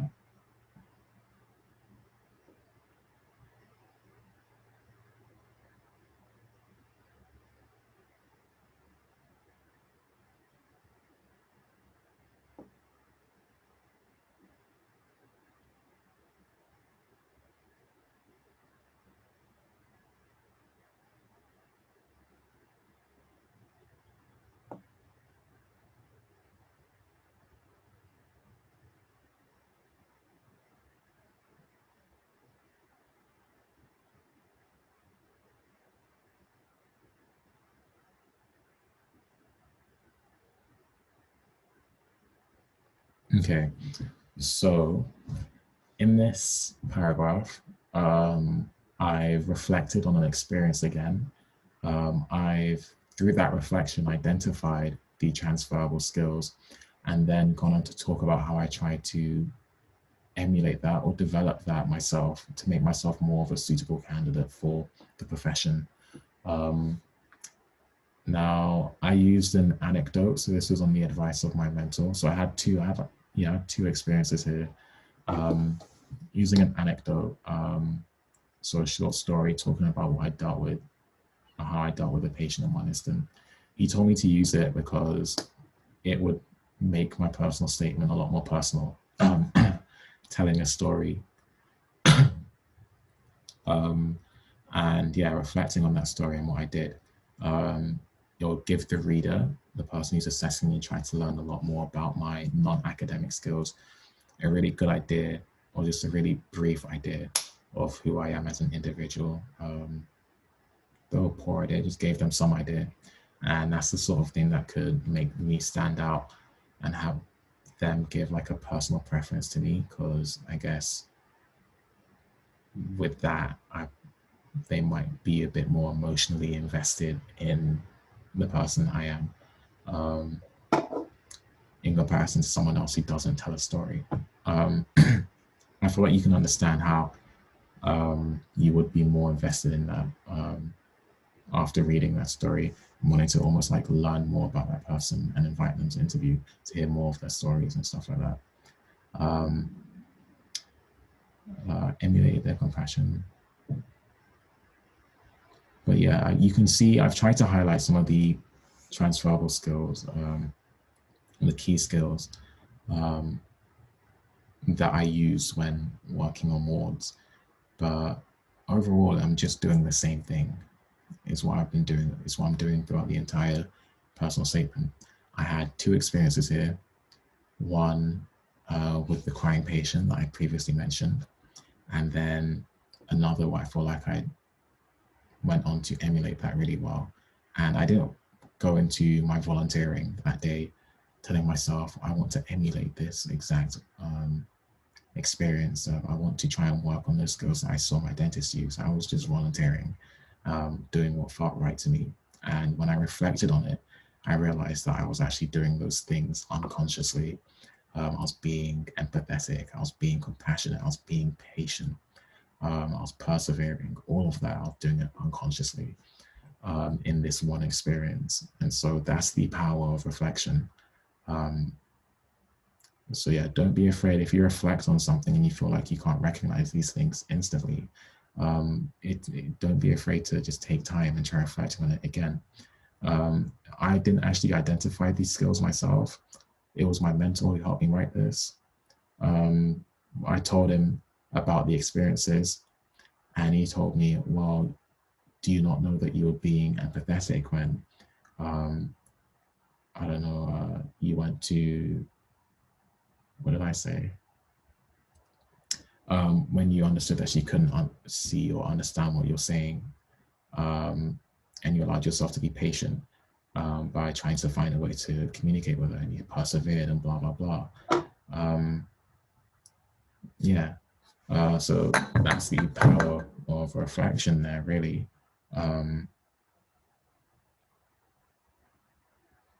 But yeah, as you can see, just taken 2 normal experiences and turned into something really amazing. Next slide.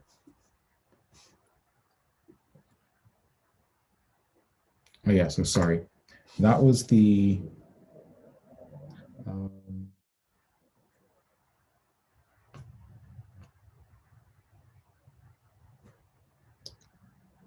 I can't find the slide.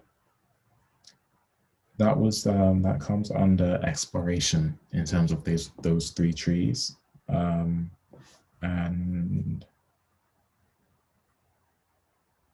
I can't find it in my notes. The 6 things I talked about that you should be using, but I guess work experience and how you want to develop that. That's one of the things I said. You can see how I talked about how we've used that in this paragraph of my personal statement. So yeah, let's go to the next slide. Have a read of that.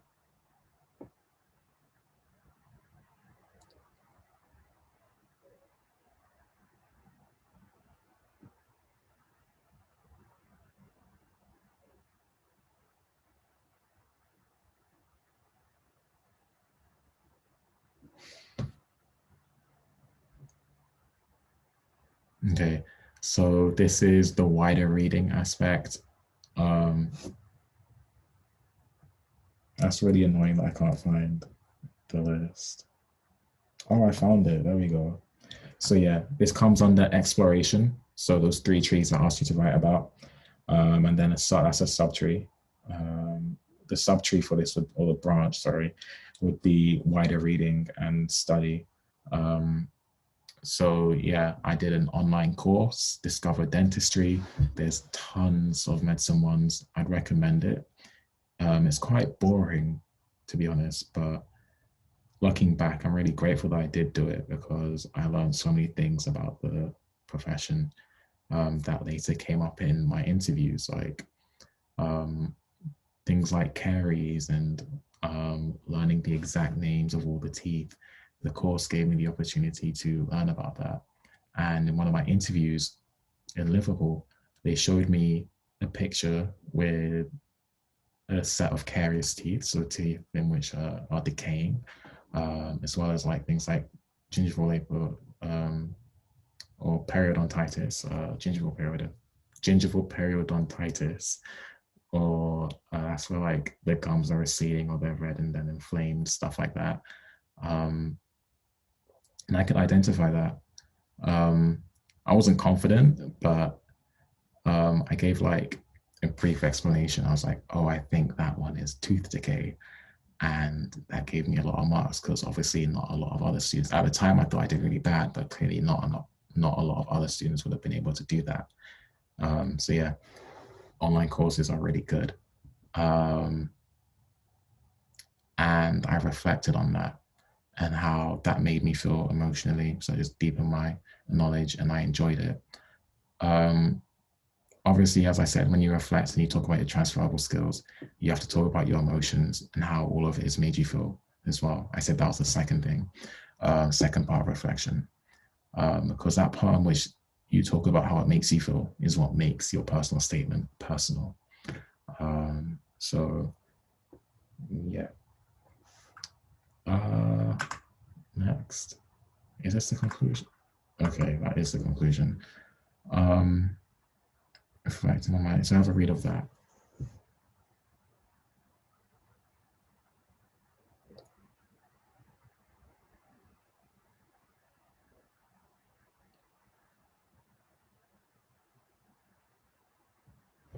So this comes under motivation, as well as suitability.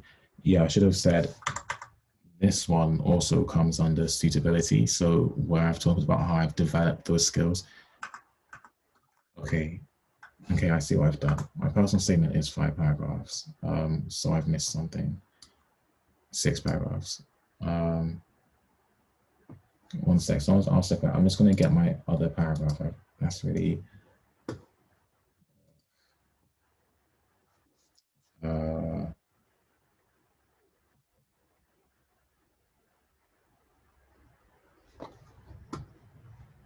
It should take me just 2 seconds.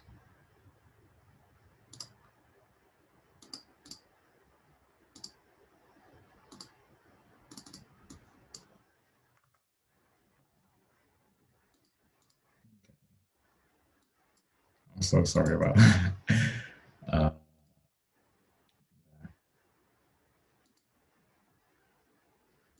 So I forgot a key paragraph, a second bulk paragraph. So could we move this? And I'll answer that question now. So yeah, can reading books written by doctors that include their experiences count as wider reading? Of course. Anything beyond what you're doing at A-level is wider reading. So yeah, reading books is a great way, but yeah, you can obviously show it off, but it's more important that you read it so that you just learn more about the profession. There are several books. I'd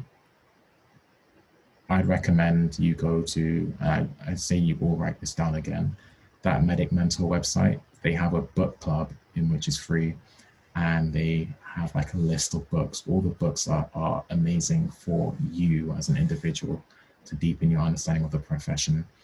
But that will also be amazing when your interviewers or your people who read your personal statement read it and they see, oh, we read this book and you read that book. But these sorts of things, it comes across, it shows itself in the interview. You won't be able to mention all of it in your personal statement. I read The Self-Esteem and I love that book so much and I couldn't mention it in my personal statement. I read This Is Going to Hurt, and that book by Paul Kalanithi, I can't remember his surname, who was a neurosurgeon. I read that book. I couldn't mention any of it on my personal statement because there wasn't enough characters. But it showed itself in the interview, because when they were asking me things like, why do you want to do dentistry or why do you want to do medicine? I was able to talk about why I could choose dentistry over medicine, because those books are all for medics, right? But deepen my understanding of medicine, and was the reason why I could make an informed decision about choosing dentistry over that. And that basically that would show itself in the conversation, because you can't fake that sort of stuff. It's impossible. The work that you end up putting into educating yourself about the career, it shows itself when you have a conversation with another person. And I feel like you guys can tell that I feel like I've told like a lot about myself and my journey into pursuing this career. You can tell that I'm genuinely passionate about it. I've given my reasons for it, and I put words to the way I feel about the career. So yeah, reading any book is going to contribute to how much you know and understand about the profession, and that will show itself in interviews, or you can mention it in your personal statement. Okay, so have a read of this. This is on my extracurricular activities. Yeah, as well as one of my other, no, just extracurricular activities.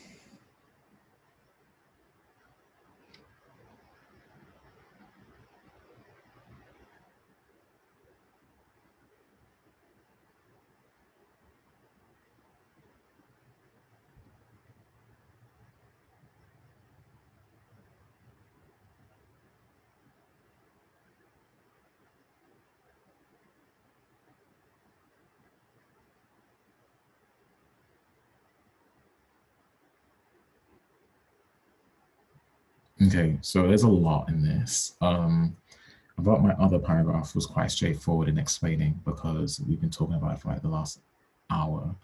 But basketball, okay, so this personal statement, what I said, has taught me to value the importance of practice, patience, and determination. And I dedicated hours of my time to perfecting my shooting stroke.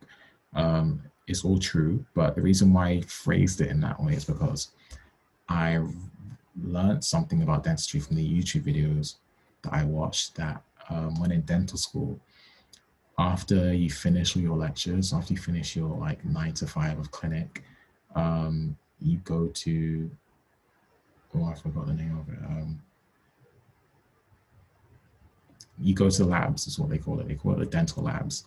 And you can be there till like midnight, but you're there practicing those skills. Like you're practicing on fake teeth, basically. So you can be practicing fillings, things like that, refining your manual dexterity and making it as perfect as possible for when you eventually go on to work on patients. And in the video I watched, the guy said how much he hated it, or not necessarily hated it, but how exhausting and draining that was. Putting hours and hours and hours into practicing that sort of thing. And I never would have known that, that aspect of the course, how exhausting it could be if I didn't watch that video. And that video was from an American guy as well. And so I mentioned that in my personal statement. Not necessarily that I knew how in labs it would be exhausting, but I showed off how I feel like I can handle exhaustion, that I've done it before, that I've spent hours and hours of time perfecting something before. One sec, my dad's just calling me.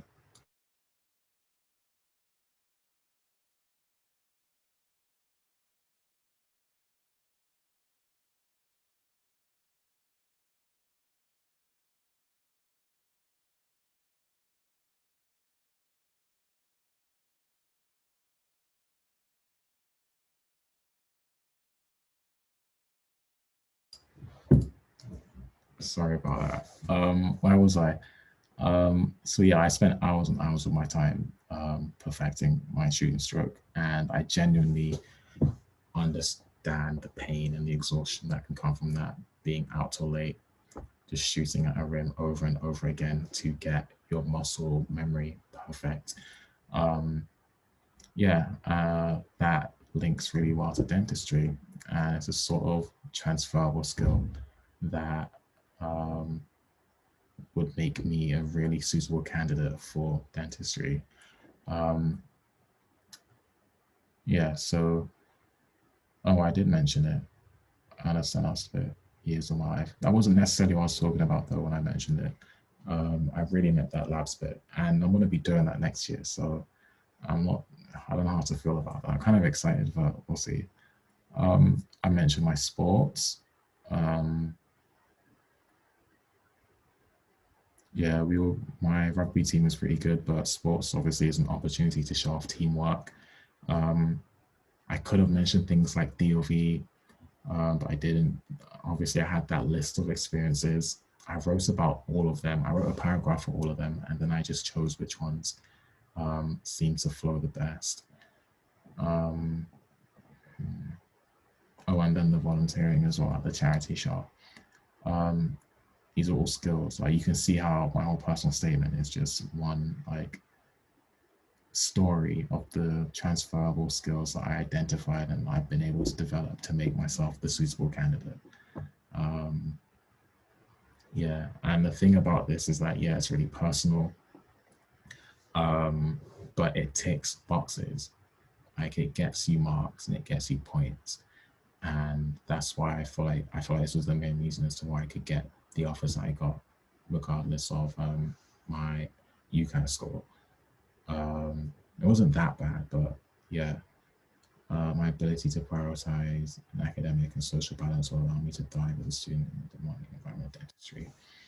That was something, I read something similar to that in one of those US personal statements that I read. Or specifically the phrase of balancing an academic and social life, but also that the university or the course can create a demanding environment. I read that and I thought, okay, that sounds nice. I'm going to phrase that in my own way and turn it into my own sentence. Yeah, that again shows the importance of reading those personal statements. We've done this.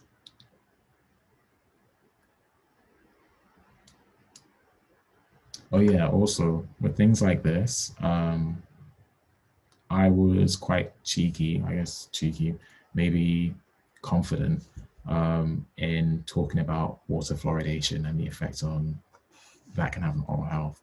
Something like that, they can ask me that in an interview. And so I put that in there hoping that they would, so that I could show off my knowledge on it, because I knew quite a lot about it. And yeah, you can do that sort of thing in your personal statements as well. Last paragraph, the conclusion. So yeah, have a read of that.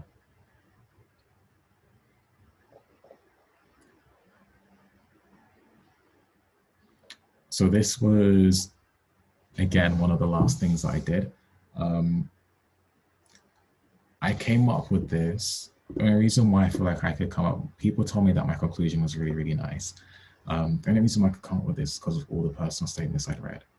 And I didn't look at those personal statements and write this. It was like from a long time ago, I just thought of the way I wanted to phrase the way that I felt about dentistry and why I felt like I was suitable for it. So this comes under suitability. And as well as showing that I understand what the course is gonna give me, what the course, the pressure that the course is gonna create.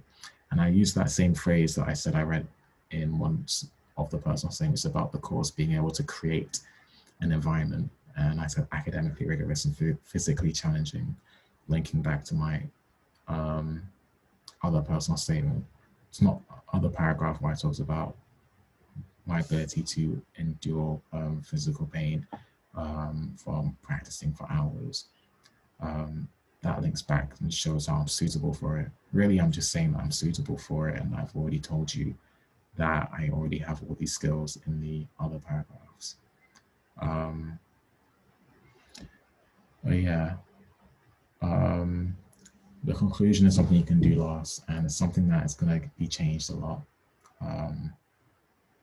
But the most important bit is the bulk of the personal statement, so that includes those are the 6 things that I talked about. So let me go back to it. Talking about why you want to be a dentist or doctor, talking about your work experience, your volunteering, your wider reading and studying, and your extracurricular activities, and then your conclusion. I did all of those things. I didn't even know that I wasn't even following those 6 points that I mentioned. But if you can do that and follow those 6 points, your personal statement can be so much better. Probably, yeah, so much better than this when I was doing it blind. Yeah, I think that's everything. So going back to this, so how do I write it? So start off with a very rough draft. Allow it to be as messy and as long as possible. It can be 4 pages. Obviously, use that table I gave you, and these are all get down every single experience you've had in which has the slightest transferable skill, whether that means walking the dog every morning or volunteering at your local cricket club. Just loads of anything that has some sort of transferable skill, write it down, and then write a paragraph about that, reflecting on it.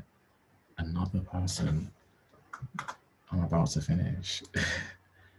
But yeah, where was I at? Yeah, write down every experience and write down a paragraph on that.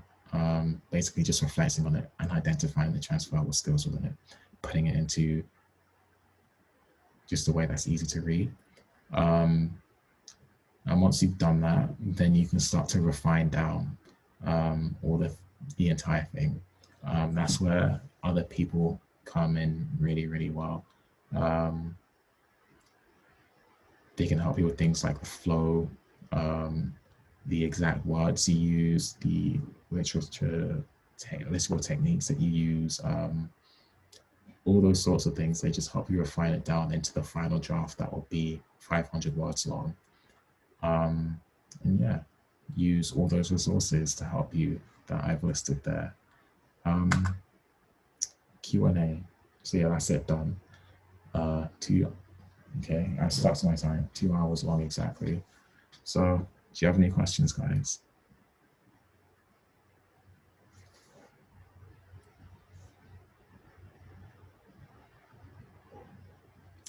I feel like I'm gonna send you my personal statement as well. Yeah, I'll just send you guys my personal statement as well, so you can look at the full thing and read it out. It seems like no one has any questions.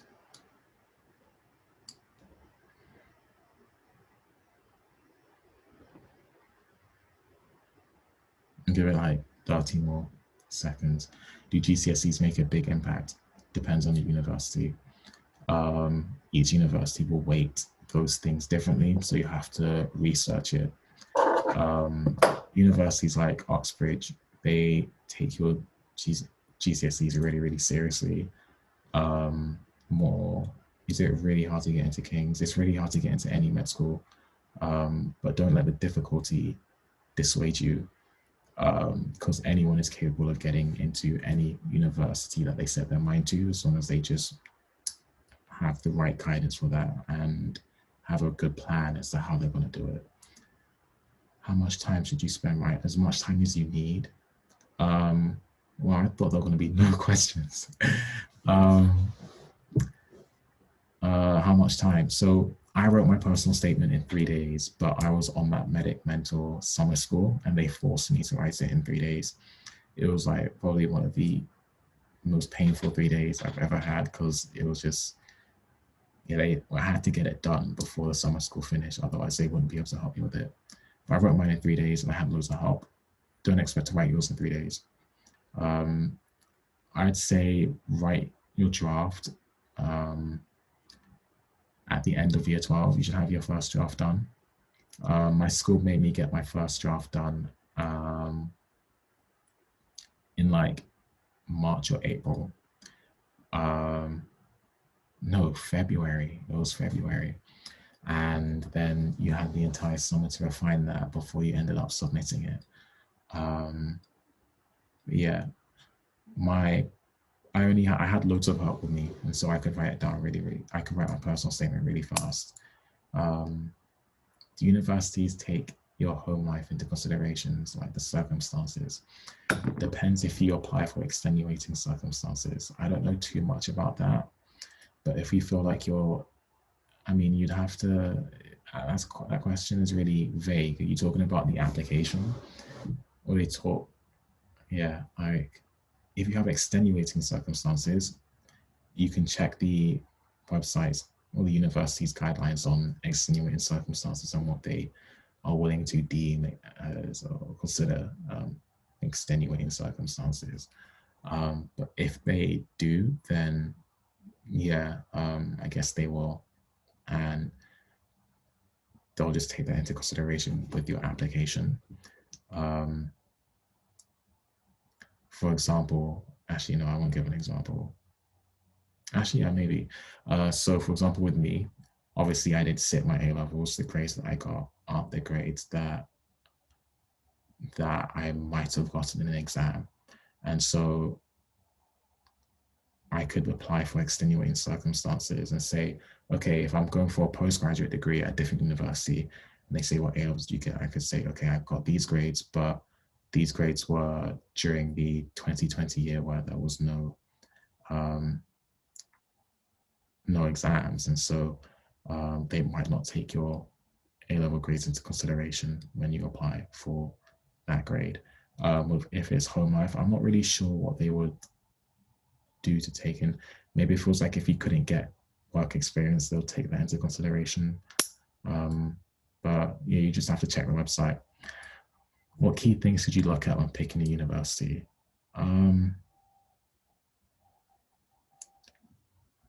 This was in my last one, but I'll try and remember what I said. I think the teaching style,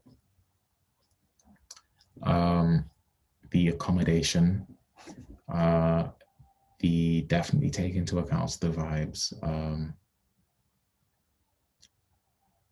London or Birmingham. I'm at Cardiff. Have I not said I'm at Cardiff Uni? I'm doing dentistry at Cardiff. The only London universities that do dentistry are KCL and Queen Mary's. I got rejected by Birmingham, got offers from Cardiff, Manchester, and Liverpool, and I chose Cardiff. Yeah, I didn't apply to London, no. Do universities take your home life into consideration? No, sorry, wrong question.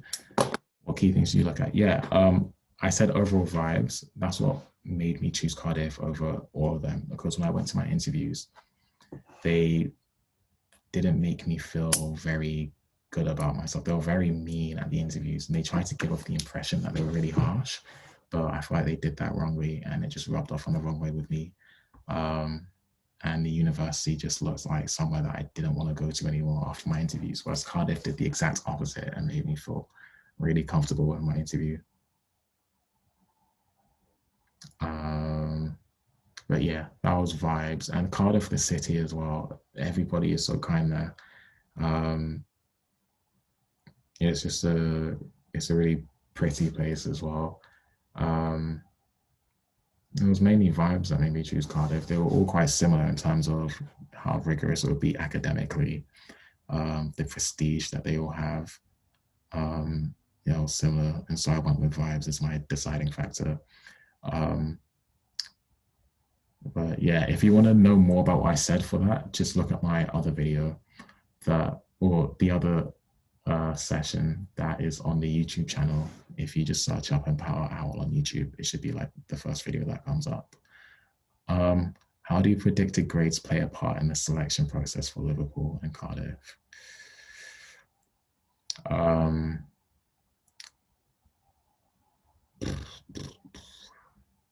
If you want exact details, you'd have to check their website. And also, you can also email them. Let me see what this website was called. Yes, so if you Google a website called What Do They Know? So this is a website in which people post their like the conversation that they have with the university via email. So when they email them something like a question like you've just asked, how do predicted grades play a part in the selection process for Liverpool and Cardiff? They post the entire conversation, and it normally has like documents or loads of data showing how they choose their students based on that. So I'll type that in now.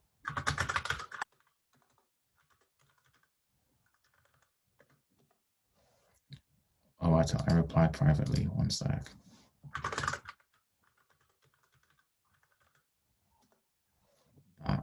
If you check that website, definitely have a look at it. I don't have a YouTube channel, or the organization has a YouTube channel. I'm not sure what it's called, but just search up EmpowerOwl and it should be there. I think Christina, I think you're the person that emailed me. I was supposed to send the link to you. Yeah. Sorry about that. But yeah, just search up EmpowerOwl. That's the YouTube channel. But yeah, for Liverpool and Cardiff, I feel like predicted grades are a lot more important than the UCAT, because me and my friend got offers from Liverpool and Cardiff, and we both had really poor UCATs, but really, really amazing predicted grades and GCSEs. So I would say that maybe they're more important in terms of who they select for their interviews. But don't take me on that. Maybe just look at the website I put there. Is that everything? Those are some really good questions. Okay, I'm gonna guess that's everything. So I think it's been a great session. I'm glad you guys came. I will see you next week where we focus on the UCAT and the BMAT. So yeah, you can go now then. Bye guys.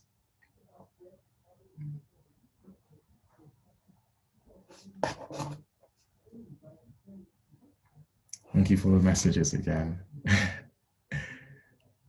All right, I'm gonna end the call. Thank you guys.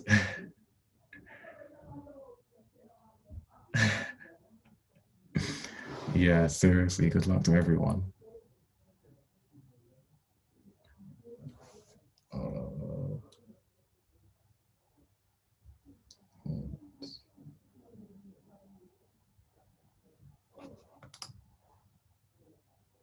right, bye then.